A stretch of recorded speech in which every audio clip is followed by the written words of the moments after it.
ಈಗ ಹೋಗ್ತಾ ಇದ್ದೀನಿ, ನೇರ ಅಲ್ಲಿಗೆ ಹೋಗ್ಬಿಟ್ಟು ವಿಚಾರಣೆಯಲ್ಲಿ ಭಾಗವಹಿಸಿ ಬರ್ತಾರೆ. ಧನ್ಯವಾದ.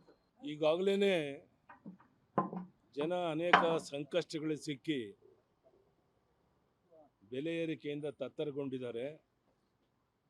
ಇಂಥ ಸಂದರ್ಭದಲ್ಲಿ ಪೆಟ್ರೋಲ್ ಡೀಸೆಲ್ ದರವನ್ನು ಇಷ್ಟು ದೊಡ್ಡ ಪ್ರಮಾಣದಲ್ಲಿ ಏರಿಸಿದ ಪರಿಣಾಮ ಇದು ಎಲ್ಲ ರಂಗದಲ್ಲಿ ಪರಿಣಾಮ ಆಗುತ್ತೆ. ಸಾರಿಗೆಯವರು ಸಹ ನಾವು ಜಾಸ್ತಿ ಮಾಡ್ತೇವೆ ಅಂತ ಹೇಳ್ತಾ ಇದ್ದಾರೆ. ಬರುವಂಥ ದಿವಸಗಳಲ್ಲಿ ಜನರು ಬದುಕೋದು ಕಷ್ಟ ಆಗುತ್ತೆ ಅನ್ನುವಂಥ ವಿಷಯ ಗೊತ್ತಿದ್ರೂ ಸಹ ಈ ರೀತಿ ಒಂದು ತೀರ್ಮಾನಕ್ಕೆ ಬಂದಿರುವಂಥ ಅಕ್ಷಮ್ಯ ಅಪರಾಧ. ನಾನು ಮುಖ್ಯಮಂತ್ರಿಗಳಿಗೆ ಒತ್ತಾಯ ಮಾಡ್ತೇನೆ, ಜನರ ಸಂಕಷ್ಟಗಳನ್ನ ಅರ್ಥ ಮಾಡಿಕೊಂಡು ಈಗಲಾದರೂ ನೀವು ಏರಿಕೆ ಮಾಡಿರುವಂಥ ದರವನ್ನು ವಾಪಸ್ ಪಡಿಬೇಕು ಅಂತೇಳಿ ಈ ಸಂದರ್ಭದಲ್ಲಿ ಒತ್ತಾಯವನ್ನು ಮಾಡ್ತಾ ಇದ್ದೇನೆ. ಧನ್ಯವಾದ.